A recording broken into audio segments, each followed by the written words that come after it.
Hello everyone, we're going to go ahead and get started. We're really excited to welcome you into our webinar room. We have a terrific presenter today. I'm just going to take a moment to introduce to you to Anne-Marie. And I'm actually really looking forward to this event myself because this is an indicator that I use a lot myself, and I think you'll be very excited here and take a lot with this. Let me give you a little background, on our presenter today. Anne-Marie Byand, and Anne-Marie, I apologize. Hopefully, I'm getting your last name correctly there. She has some. It's Band? Okay, thank you. I appreciate that. Sorry. Anne-Marie's got a lot of interesting background, and she's really been, I think, where most traders have been. She's been through a lot of the things that you and I have been through as a trader, and she has a lot of experience helping people become more disciplined in their approach, really setting some rules down, and giving you some really fantastic education. So we're excited to have her here explaining to you some of her favorite systems. I'll just turn the time right over to you, Anne-Marie. All right, thank you so much, Dave, and welcome everybody to the webinar tonight. It's exciting to know that Dave actually uses this indicator. It'll be interesting to see if we have some similarities on the approach, because I think that my approach is a little bit different than normal. So before I start jumping into this, and what we're going to do is go over the mechanical things that we're going to look for, and then talk about a few of the nuances, and then we're just going to jump right into the charts so that we can see this at work and try to understand how the technical indicator works on its own. The one thing that I do want to tell you is that I have the daunting task of working with traders live every single day. And it's daunting a little bit because not only is it about technical indicators, it is about using a mechanical process that allows you to tell a story through the charts, as well as using the technical indicators. And in order to be good as a trader, you are going to have to work through that mechanical process of understanding what story the chart is actually telling you. And so as we slip back and forth and look at the different kinds of indicators and how we can use them, it's always going to be in the framework of what's the story here, right? So this is actually, this weird thing right here on the right-hand side is a stochastic representation. It's a 3D stochastic of a formula. And it allows you to see wave dimension and momentum, right? How it ripples out and keeps itself steady and then gets concentrated. So for the stochastic momentum index, the strengths for it are, one, it's extremely straightforward. If it's moving up, we know in general the chart is also moving up, and if it's moving down, the chart in general is also moving down, unless there is technical divergence, and we'll be talking about that. That frequency of rotation gives us an extremely high level of accuracy, meaning if usually it's up and I know I can be long, or inflecting and I know I can change position, 9 times out of 10 it will tell us the right thing to do. Now, that's a relative term, provided everything else is not muddy, right? Because we don't want to try to read the bottom of a cup of hot chocolate. You're not going to see the bottom there, and sometimes charts are muddy like that, right? Something else the stochastic does is it detects change very quickly, and I'm going to show you in Metastock how smoothing, the concept of smoothing, alters the way your stochastic looks, and it gives you the choice of how you'd like to see this indicator pop up. It's a very nice event inside of Metastock that is extremely simple, and I'm going to show that to you. And it also gives us advance notice of change because of technical divergence in one way, and then also the inflection events that occur with the stochastics are usually extremely reliable. Now, the indicator is lagging, but it is the least lagging, and that's why it only has this one relative weakness. I look at a lot of technical indicators, and there are a lot of them that are just, they have a ton of weaknesses. Now, your goal as a trader is to get a chart that's as clean as possible, right? You just want it to be very, very clean, so your decisions become extremely straightforward. What a lot of us do as we learn to trade is we begin with charts and then add technical after technical after technical, and many of them duplicates of each other, giving us exactly the same information, and that's just not necessary. So your goal should be, how clean can I make my charts? All right, so let's take a look at the next slide. The goal for us finding the ideal space to trade the stochastic is to find a stochastic that has an image that is sloping upward or downward. If it's sloping upward, you know it's got momentum and acceleration associated with that. I use this concept very often.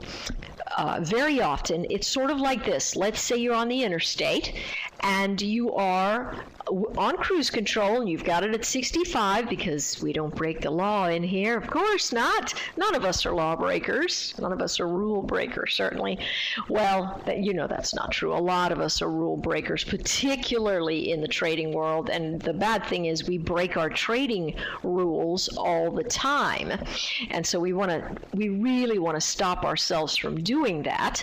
And so what we want to see is when we're driving down the road and we've got that cruise control set at 65, that 65, we are still moving. We are moving from point A to point B, but we are not accelerating the way we have to if someone is driving 45 in the lane on the right side and we have to move to the left and accelerate past them, right? That gives us the acceleration event. Well, a slope represents acceleration.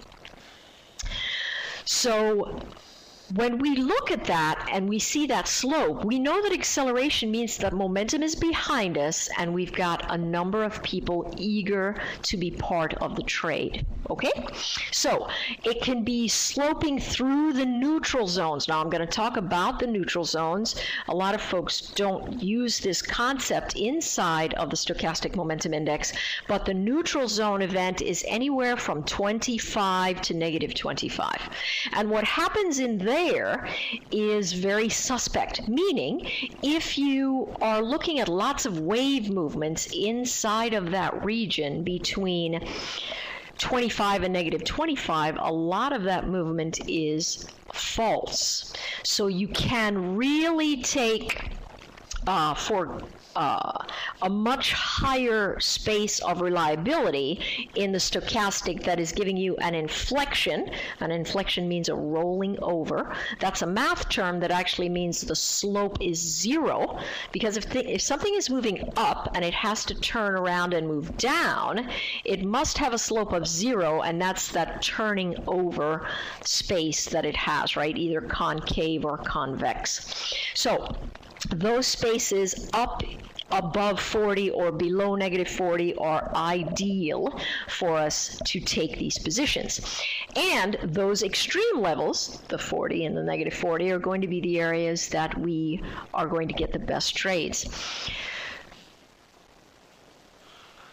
Whoops. All right, so when we see the stochastic in the neutral zone, which is between that 25 and negative 25, it's sideways. Anytime it's sideways, we know that there's a high level of unreliability. So what do we take away from that? if we see a stochastic sitting between 25 and negative 25 and it has no slope, meaning it's flat or chopping around that area, it is not giving us an ideal space to take a trade. Now, there are a couple of exceptions there, and I'll show you those tonight as well, but overall, that is what I want you to think about, right? And our goal as a trader is to eliminate the spaces where trades are going to break down, right? That's it. Your goal, eliminate the spaces where trades are going to break down. Now, you're never going to be able to eliminate completely, but it is definitely important that that's your goal, because if you are in the space where you are looking for pearls and diamonds in a sea of rocks and mud, you're just going to have to learn to sift and filter, and many of us are not good at that at all. Let's talk a little bit about the stochastic nuances, right? These are the areas that people don't use normally, and really they're the most reliable things that you can think about using with the stochastic. So first thing, it identifies consistent momentum in the overbought and oversold levels. It's either consistently going down or consistently going up. It identifies accelerating momentum. That's when the slope is increasing upside or downside. As long as it's steep, whether it looks like a slide or a mountain, if it's steep, it means it's in acceleration, and that is a beautiful place to take a trade. By the same token, if the slide starts to flatten, or that mountain starts to flatten, we know that we have dampening momentum. That means not as many people are as excited about buying or selling at the particular price points that are coming across.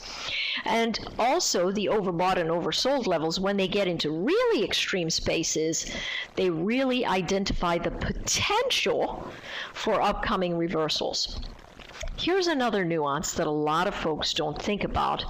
The locations that the SMI sits in gives us an idea of what it is that it's most likely to do.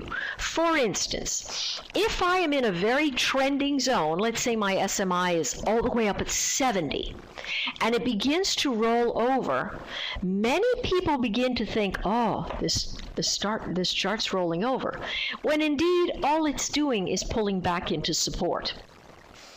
If, again, I have a negative 70 down there, right, in my SMI, and it begins to inflect and roll upwards, most folks are thinking, oh, okay, well, this stock is lifting, and many times it's just popping up into resistance. So you've got to add a framework around what it is that you're doing while you're working with these technical indicators, right? The neutral zone, you can always say to yourself, you know what, that's suspect. I've got to look for something else that's confirming upside or downside momentum before I take this trade, because I'm looking at a space that is not necessarily reliable. The next thing, I have extreme trading zones. Those are the areas that are, up at 90, 97. Here's the thing. If you see a price pattern that triggers along where you go, oh, look, it just broke out over resistance, and you've got a stochastic that measures 90, you probably ought not to take that trade unless you're only taking it for about 5 minutes.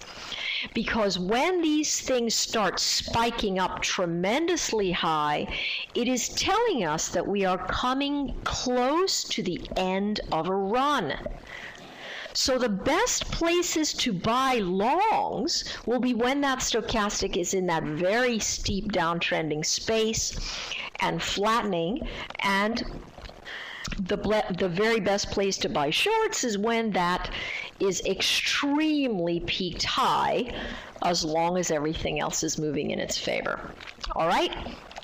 That in turn gives us those high probability trading events, and that's what this is all about. All right, so what I would like to do now is just jump into Metastock, and Dave, would you help me again figure out how to Yes, there we go. Lovely. Yes, my short-term memory events are quite lacking. All right, so let's see, main display.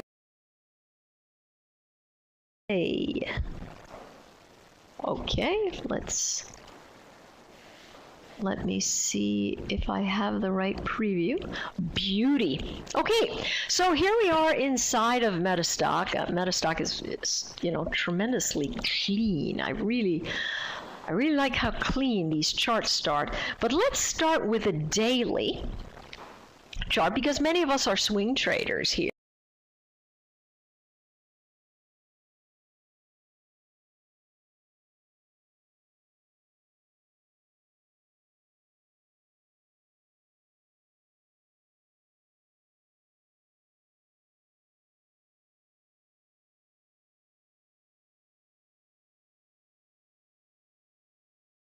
We're going to start with the daily, and let's start with a fast stochastic, and I'm going to show you a little bit about what Metastock does here. This is the volume action here, but we are looking at Tesla. Why? Because Tesla has certainly made us a tremendous amount of money, and it's been a very simple chart to trade. And what I'm doing is sort of showing you the difference between a technical indicator I find to be absolutely horrific, and that's the MACD. I'm sorry, I just don't like it. Here's something.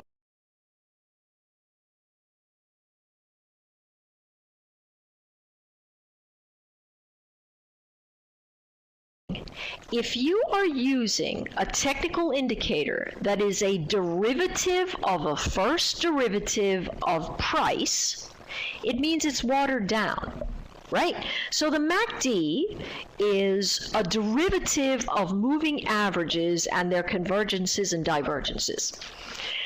You want a technical indicator that gives you as much information as you can possibly get out of it to use it. Now, if we take a look at the MACD here, and we compare it to the price action there, let's just expand this a little bit. We can see that certainly this is telling us to be long, right? Certainly. Now, as it dips here, we know it's still in a trending territory, but does it really give us a good idea of what's happening here as we look at a chart? To me, the answer is no. Why? Because the MACD doesn't tell me, hey, listen, you've got a ton of upside momentum still sitting there. As it dips over like this, right? You see the divergence here because price is moving to the upside and the MACD is moving to the downside. What am I supposed to interpret there, right? So it's not as clean to me as, say, the stochastic. Now, here's how we're looking at this, all right? This is 40. This is negative 40. This is the 20 area. Let's go ahead and copy and paste that. And then we can change those. Let's make that, no, I don't know, something generic. We can change it to that. And we're going to make this 25, maybe we get 20, somewhere between 20 and 25. It's going to give us oh, well, we definitely don't want that color. Can't even see it. All right. Okay, so that is going to be one area of a neutral zone. Very nicely. You know, I just started using Metastock and trying to understand it, and it's amazing how straightforward this application, these charting events are. It's really, really, really straightforward. Okay, so let's talk a little bit about what this fast stochastic momentum index is doing for us. Now, this is a 615 stochastic momentum index. Let's take a look at what smoothing does first, and then we're going to actually use it dependent on what our personality types are like, all right? If we are someone that makes snap judgments all the time, and we get into a space where we've got the itchy trigger finger and we click and then we go, oh my gosh, why did I do that? You want to make sure that you do not have a ton of jagged peaks in your formations.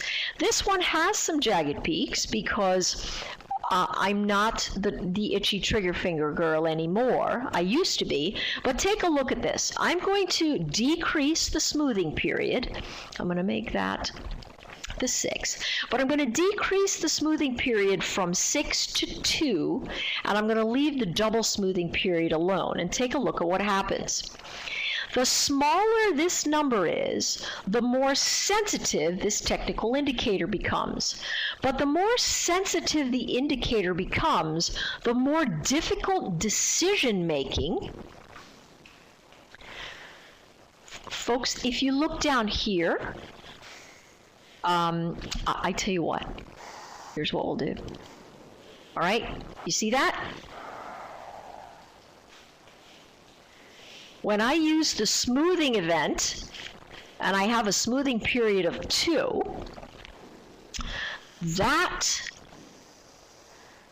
wow, I can see, but nobody else can see. What's going on there?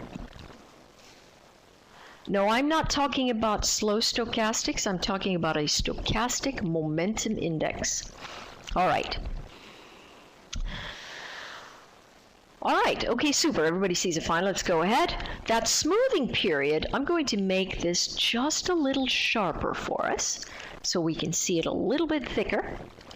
That smoothing index makes this much more jagged. And so when we look at something like this, it's very difficult to make decisions. So instead, we give ourselves something a little smoother. If you want it even smoother, you can do something like that. And then that way, these jagged spaces don't push you into a region where you are having trouble making decisions. All right, don't worry about the box. I want you to look at the picture, okay? Now this is smoothed a little bit too much, so we're going to put it right there, all right? Now, here's what this chart is going to tell us. Now, let me see. I'm still a little new with this, so I'm trying to stretch it out. So let's take a look at this, okay? We're going to take a horizontal line, and we're going to put it on each peak and valley that we see. Oops. Let's do, that's a peak. And let's move this up just a little. Right? Okay, so now we see that. Here's another peak. We're going to use the peaks in the chart. There's a peak. There's a valley.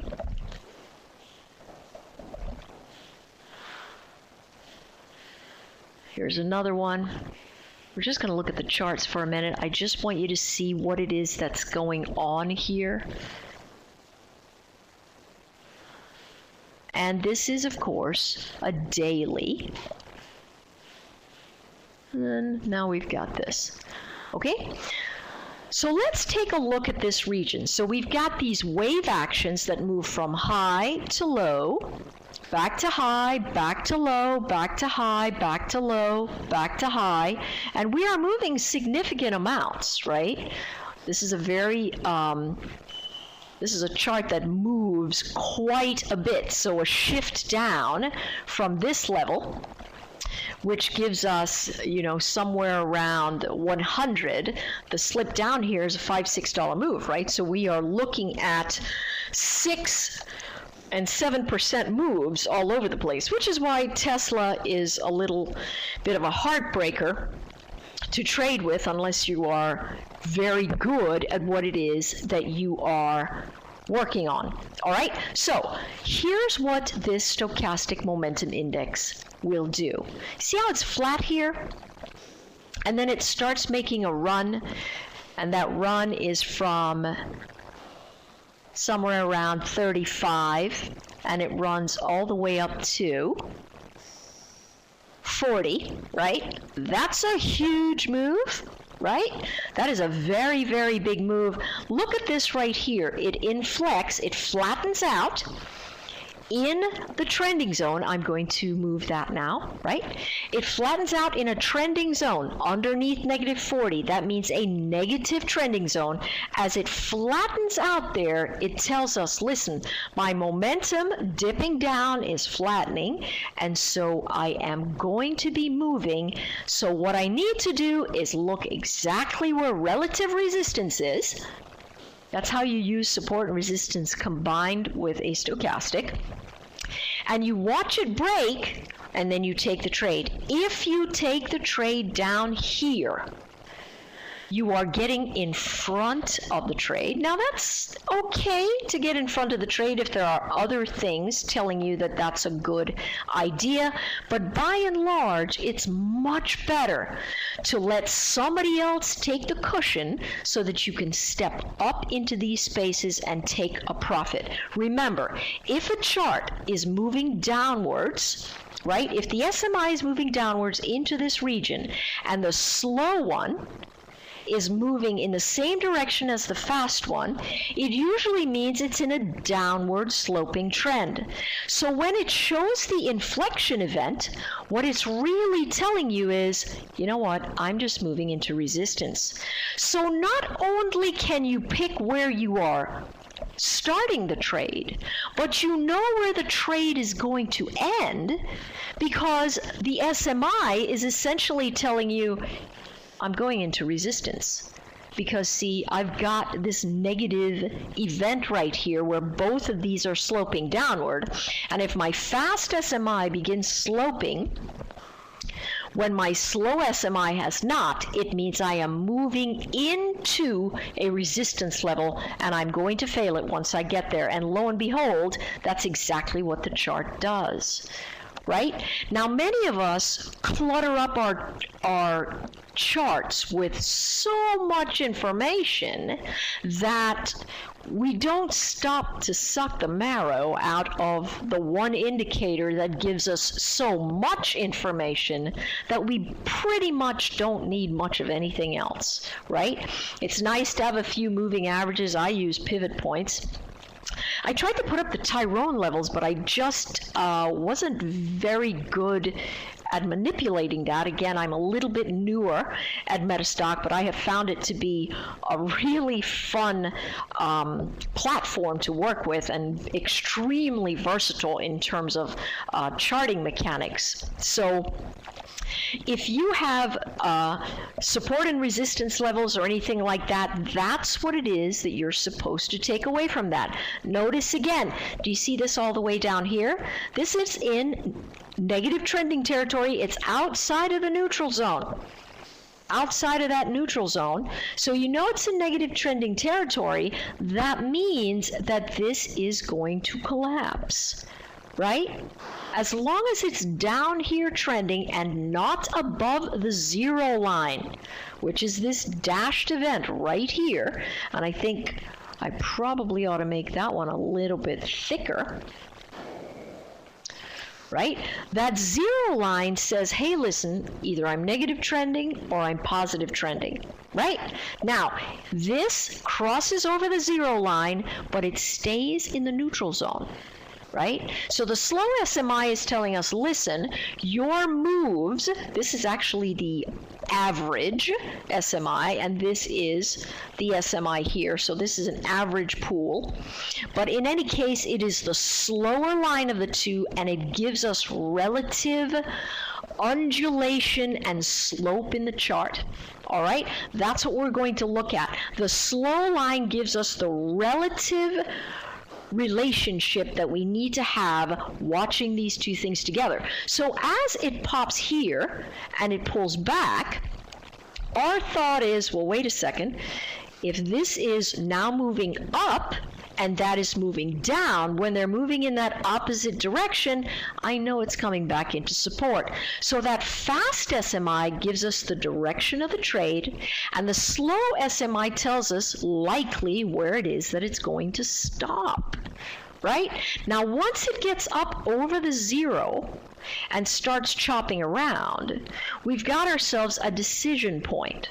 Here, the SMI is not telling us too much of anything because it's sitting in the neutral zone. So the inflections, we can't sit down and go, okay, definitively, this is what the directional momentum looks like, right? But we can't see the fast SMI is still telling us the proper trade. Here's this inflection, right? The inflection right there. There's relative resistance. We're breaking out, up. We know we're supposed to go to here. It doesn't get there until the next day, and then it gaps up. Which, folks, listen, if you're taking a trade into a gap up in the morning, take some profit because the gap has a tendency to fill at least 50%. You can always add back. All right, now the next thing to notice about the SMI, as it is changing direction, it's going to have the series of low, higher low, higher low, higher low, right? When momentum and acceleration are moving in this chart, it's going to see all of these things occur. So let's take a look at what happens here. We've popped up, we're coming into support. All of a sudden we're holding support. Look at where the slow line is now, above the zero. If the slow line comes up above the zero and has slope, see it? That slope event, it tells us, listen, I've got upside action. So if I see this move right here, see this tiny little pullback, it's measured quite rapidly here in the SMI, but it also says, hey, listen, that's an inflection event. I'm going to watch it get up and out over resistance because it still is in the neutral zone, and I need to be sure, right? So now I have a new region to look at. That's going to give me that space where I can say, you know what, I'm going to break out and I'm going to go long, right? Now, everything's above zero, everything's sloping higher. If these things are moving, guess what it's not going to? It's not going to say, hey, listen, I'm going to stop a resistance. What it's saying is, I'm going to make some new highs. Both of them moving in the same direction, just like that, up above zero, outside of the neutral zone, I'm going to make new highs. So if I'm sitting like this and all of a sudden it flattens out, and then again, I'm going to borrow this because I don't want these things to get so entirely messy. I'm looking for new relative support as this flattens out. What this is telling me is any pullback I have, it's going to be into support. So when we look at something going into support like that, and let's move this along a little bit, we can see very nicely that we've got new areas that we can say, hey, listen, just as long as I'm holding support, I am not going to get out of my long. Many of us get extremely skittish once we start collecting profits in our trades, and indeed, what we really need to be doing is sitting tight, taking a little profit, watching it come into support, and as it holds support and begins to bounce, we can take more on with the trade. All right, so spent a lot of time with that one. Oh my goodness, where am I? There we go. All right, so I am going to take a look at something that's very similar, but doesn't give us as much information. So let's take a look at the Williams percent R. All right, and we're going to expand that. Now, of course, you could see, well, this line is probably not something you can see, frankly. All right, now this Williams percent R, I mean, we know what this chart looks like, right? It's a beast. Tesla is a beast. So we can see that it's moving up, but it does tell us, hey, listen, if this rolls over, we've got ourselves a little bit of a pullback. But it's not giving us a flavor of it's pulling back into support. This is popping into resistance. I'm moving in a space that I know what framework I'm dancing in. This is just saying, hey, listen, this is generally an uptrend. It's strong. That's pulling back a little bit. I'm going to wait for the bounce action there, and then I'm going to move forward. Now, there are probably some people that can take this Williams number here and really turn it into something really pretty. And I can see very well that it does give us nice clean, oops, I don't mean to do that. It gives us nice clean rotations about when these things ought to roll over and then pop up again. But for me, it doesn't give me a framework of what it is that I am looking at, right? And this is Metastock version 12, I believe. Yeah, I think that's what this is. Somebody's saying, hey, listen, where is that? And so that works pretty nicely, but again, not something that gives me a strength that allows me to say definitively I know what's going on. Now, I can look at this chart easily and say, hey, listen, of course I am trending up.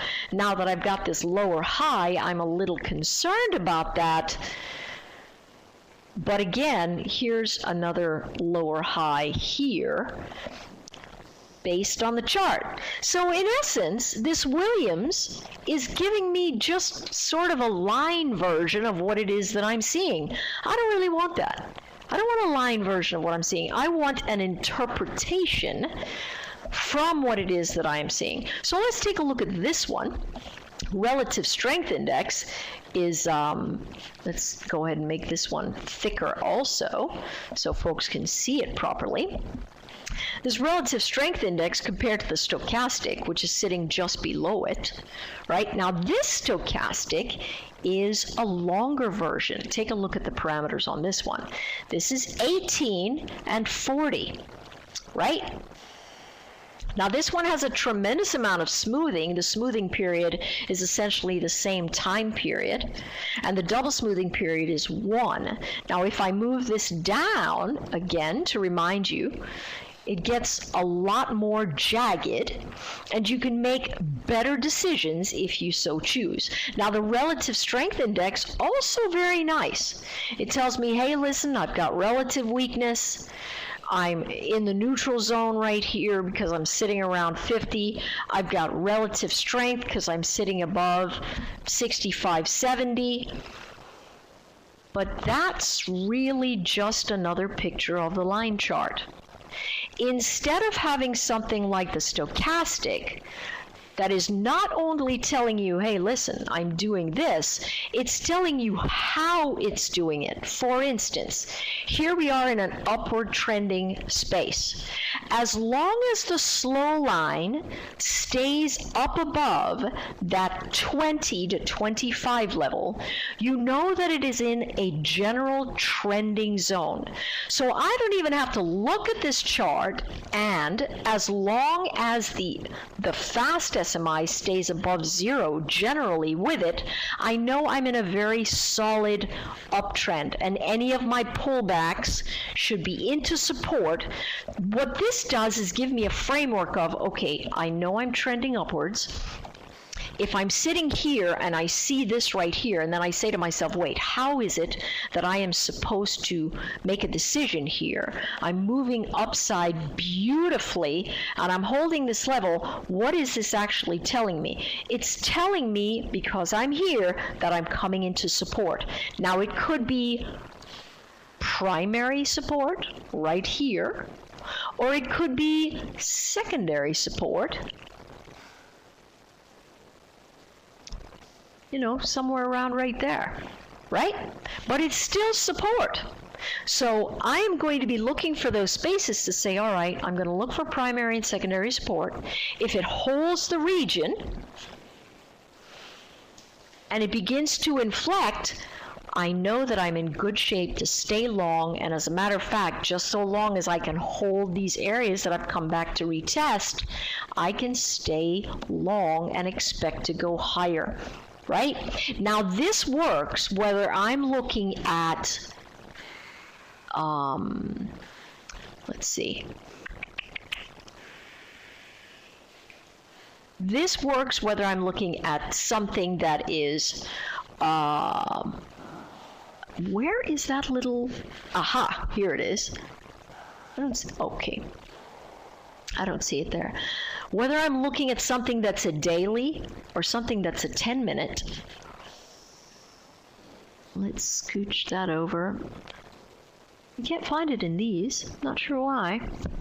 Whether I'm looking at a 10-minute chart just like this, or I'm looking at an hourly chart or a daily chart, the mechanical momentum is the absolute same. So what you need to do as a trader working with the stochastic momentum index is say to yourself, hey, listen, I'm going to watch this, and I'm going to watch it tell me where to buy and sell.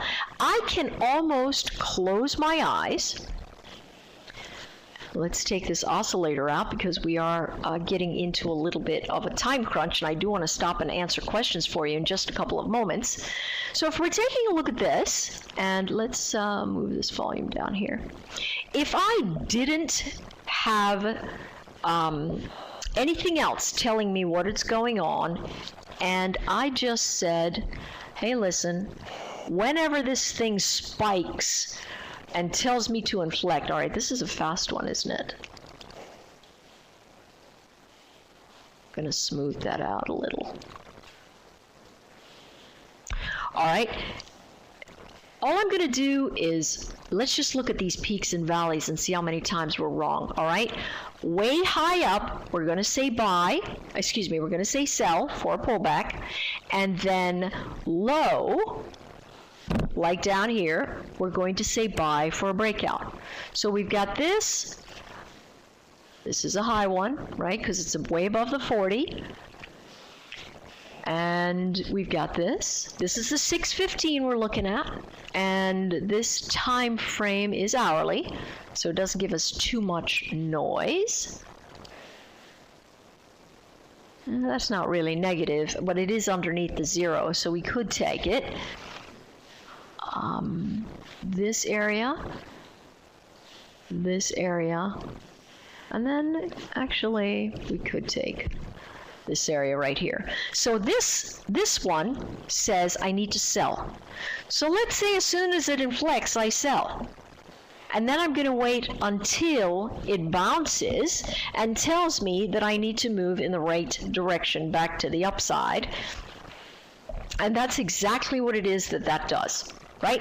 It comes all the way down underneath the 0, totally recovers. Anytime the SMI comes under the 0 and totally recovers, when the slow line is sitting above it, you know it is moving upwards into the trending region. By the same token, the breakdown across that 0 and failure does the exact same thing.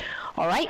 So, for instance, like this, if it pops up here and then rejects the region, we know we're coming back into support. But this one says sell, this one says buy, this one says sell. Now, if we do sell this here, we're going to see we've got flat action right there, right?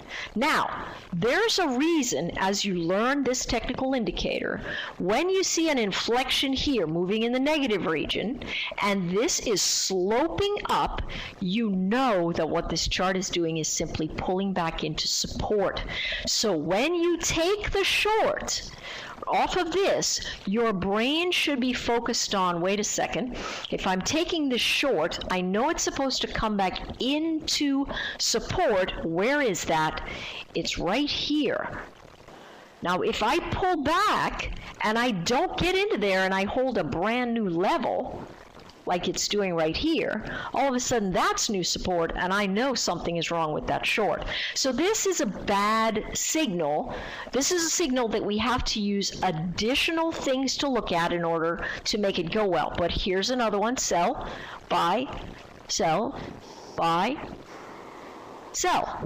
Okay, so out of all of these indicators that we have one of them that's awry, and if we put it in the right framework, we have exactly what we need to make the right decision. All right, so that's, I had no idea it would take that long for us to get through all of those things. What I'd like to do is open it up to questions on the specifics of using this technical indicator and really how you can simplify your charts and make your trading decisions so much more straightforward, especially with something like Metastock that does that for us in such ease. Here's something beautiful that Metastock does. I like it. Does it super simple. Let me show you this. This chart has the ability, we have the ability to drag and drop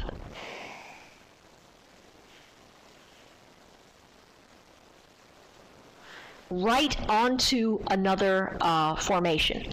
So we can be looking at a very slow sloping SMI and then a very fast one that gives us, see, now we only have one space that we are looking at, right? And if we are just using, we can delete that one and maybe even delete that one. And then all of a sudden we're looking at just two lines that are telling us all kinds of information, but it's really very, very functional, very, very fast. All right, so let's open that up to questions a little bit. And Dave, if you would help me filter any of these, if you have specific questions.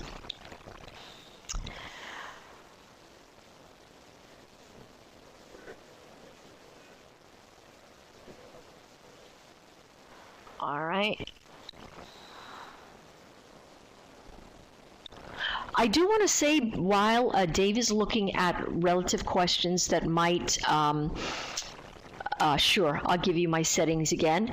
But for the folks that showed up here to Metastock, if you have not signed up for a free bronze membership at the Trading Book, I urge you to do so, because visiting here tonight, if you send me an email after you have registered that says, hey, listen, I attended the Metastock event, we will get you 2 weeks in the platinum level trading room. So that's the highest level of the trading events. Now, some of us are already members, some of us have already been here.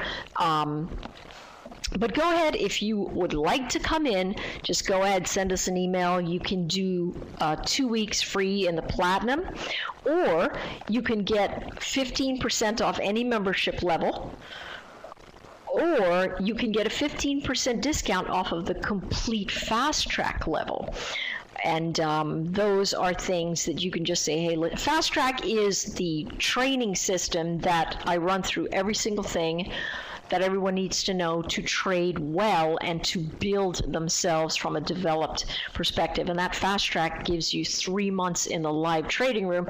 Really, it's essentially free, because it's even cheaper than if you just went to the trading room and bought that membership. So yeah, so let's see the settings. Let's go this. We've got the slow stochastic. That's 18. We have a smoothing period of 10, but you know what? That's your prerogative. If you like a smaller smoothing period or a faster smoothing period because you like to see more jagged edges and it helps you to figure out what's going on better, then that's up to you. Trading is a very individual sport, as it were, but we can all start from that framework and then tweak things out just a little bit, especially if we have a lot of anxiety events related to trading. So that's the slow one. The fast one is the 6 and 15, right? This is the 6 and 15. right? And so again, smoothing period, totally up to you. You could have it 1 and it'd be really, really jagged, or you can have it 6 and have it be quite a bit smoother. So that's what you would use. The next key thing you'd want to have is just a really solid understanding of support and resistance, right? Learning to tell a story with a chart takes a lot of practice, and that's not something that you're going to just be able to pick up. It takes years and years to accomplish, but that certainly should be your goal. You should not be thinking of a chart in terms of high or low, lower, high, flat, whatever. You should be thinking about it in terms of the war between buyers and sellers and what's most likely. Hey, listen, if I'm this buyer and this happens to me, where am I most likely to go? And that answer is usually into relative support or to relative resistance. All right, and if you can frame it like that, you're going to make yourself some very, very good trading decisions. What is my email address? You can email me at, you can email me at, I'm going to write it down here, Anne-Marie at thetradingbook.com. There we go. I did spell that right? Yeah, absolutely. Okay.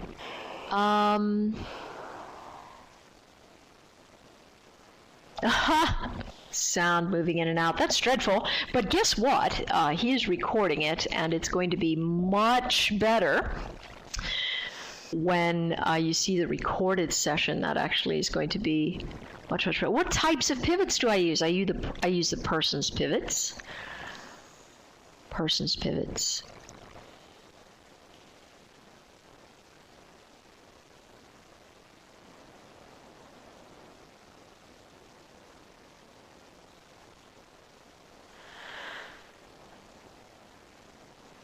Never floor trader pivots, or is that the same thing? I do not know. You know what, Sandy? I will say this. I'm very specialized, so there's a lot that I don't know. I am not a generalist. I don't have a great deal of knowledge about the market, but I am a specialist. And last time I checked, it's specialists that actually made all the money. And you know, we can see that. The endocrinologist, the brain surgeon, the the top tier athlete.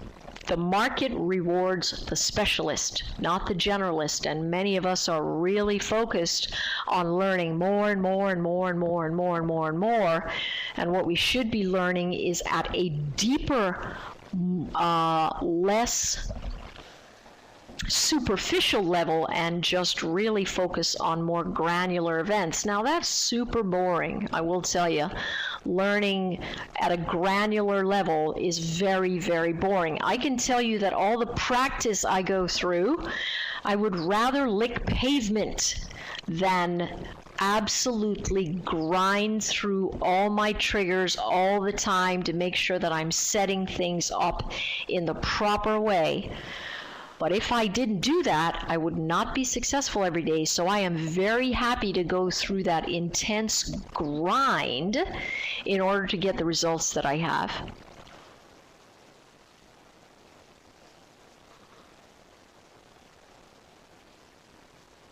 And I know, as you can tell, I am extremely enthusiastic about the market. I really, really do love it.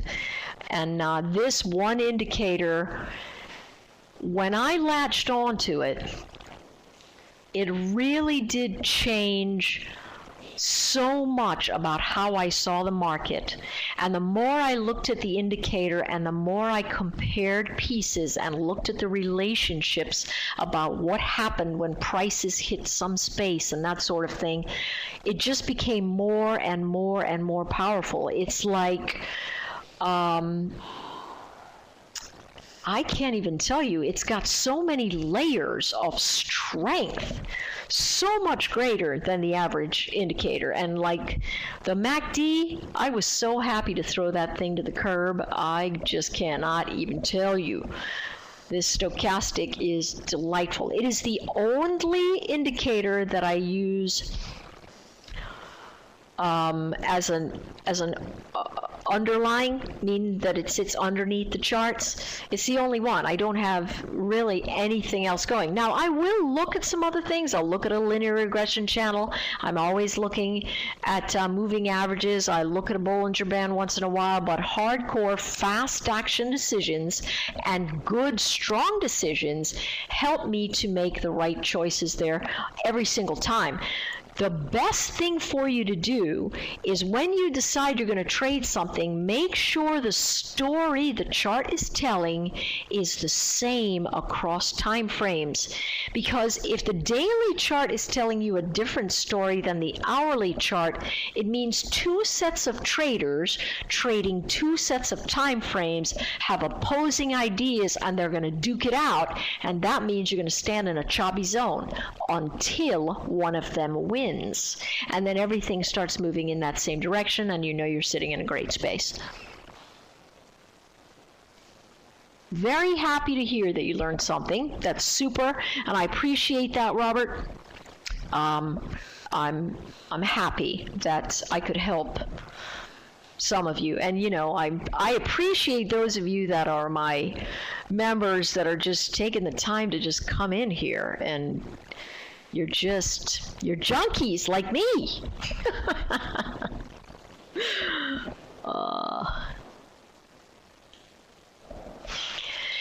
Yes, the Williams indicator is very nice, but see the turns on the SMI also. Look at this right here. See this turn right here? Here's where it occurs. I get advance notice all over the place. I must have confirmation of price action in order to take a trade. I just because it's coming there early does not mean I take it. That's what I mean. Because let's say you take this, right? It's coming right here. Let's say you take it. Somebody has a great commentary here.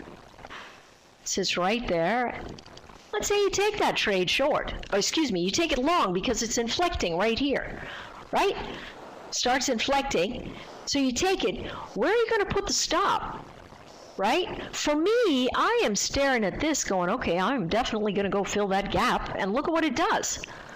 You have got to look to the left to see what it is that the right is going to do.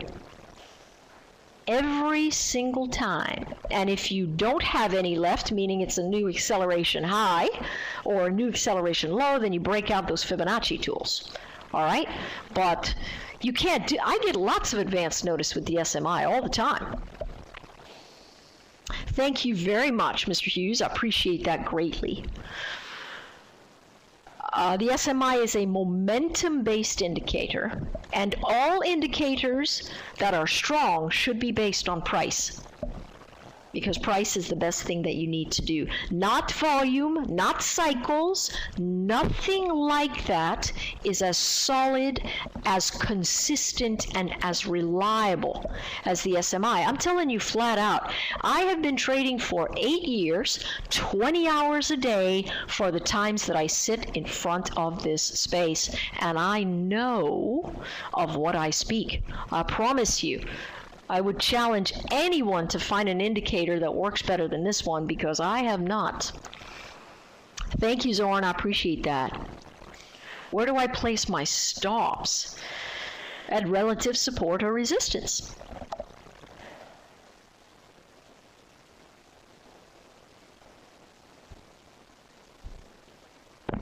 I do not use volume indicators. I do not use cycles. I don't do anything except what you are staring at right here. I got a couple moving averages sitting up there and my pivot points, and that's it.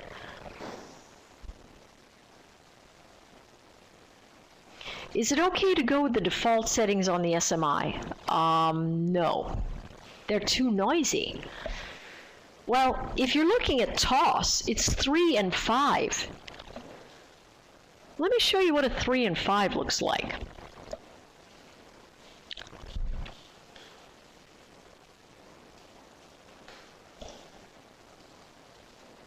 I'm not even going to smooth it. I'll just leave it like that. I can't read that. I want something to say, Anne-Marie, go short here. Anne-Marie, go long here. Anne-Marie, get out of your trade here. Anne-Marie, get out of your trade there. That's all I want it to do. I don't want it to tell me anything else. And when the SMI is like that, I'm like, I don't even know what that's telling me. That's too much information for me to sort through. My brain just cannot do it. I can't do it reliably. I will make too many mistakes because I am thinking about too much. You know what I mean?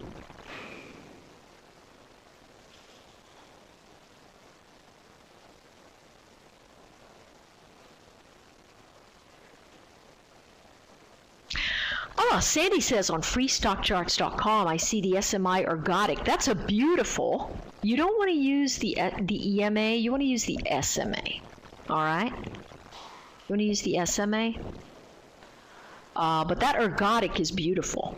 I like the ergodic. I really do.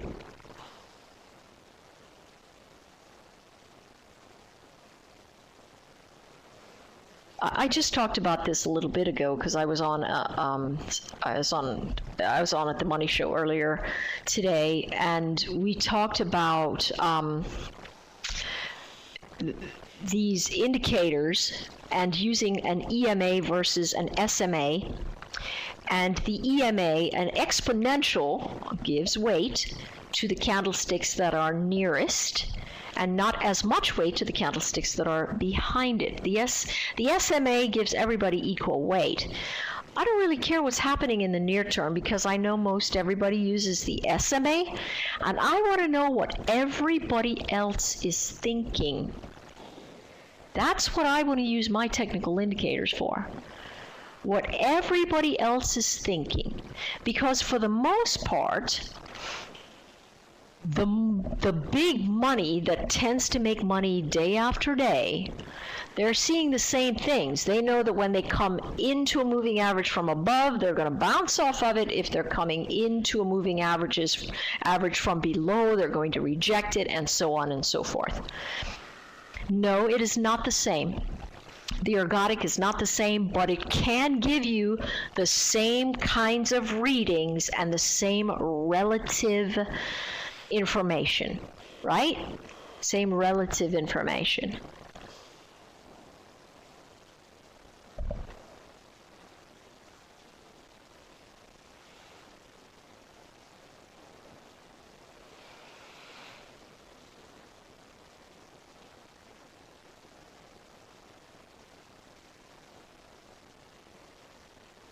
All right. Well, Dave, are you there? Do I use the EMA? No, I do not. I don't like it. I don't like it at all. I don't think it gives me good indicators anywhere by and large. So I stick with the regular old SMA.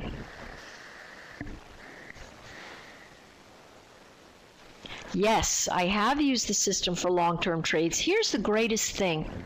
Because the market is fractal, and what it means to be fractal is to have a copy of itself within itself.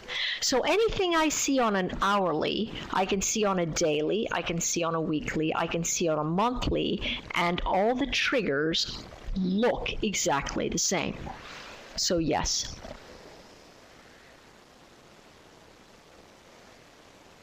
One line is okay, Sandy. You just want to look for that inflection and the rollover.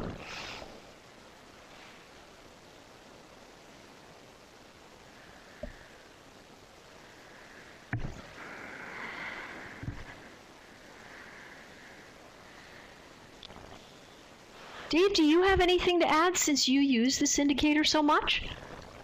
I tell you what, I've been taking a lot of notes here. I love the way you're using it. I also like the ergodic oscillator, and I was just going to mention that it's not a standard part of Metastock, but we have the formula for it, and it can be imported into Metastock. So if you have Metastock and you'd like that, I'm happy to get it to you.